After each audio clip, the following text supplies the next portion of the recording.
Disconnect the 12-volt power supply or unplug the unit to prevent electrical hazards. The PCB cover is positioned on the top rear section of the refrigerator. Using a Phillips head screwdriver, remove the 3 screws securing the PCB cover.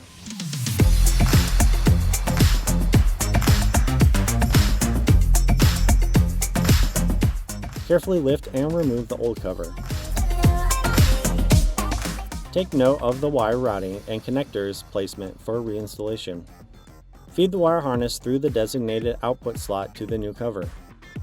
Ensure wires are not pinched or strained. Align the cover with the mounting holes. Reinstall the 3 Phillips screws to fasten the cover securely.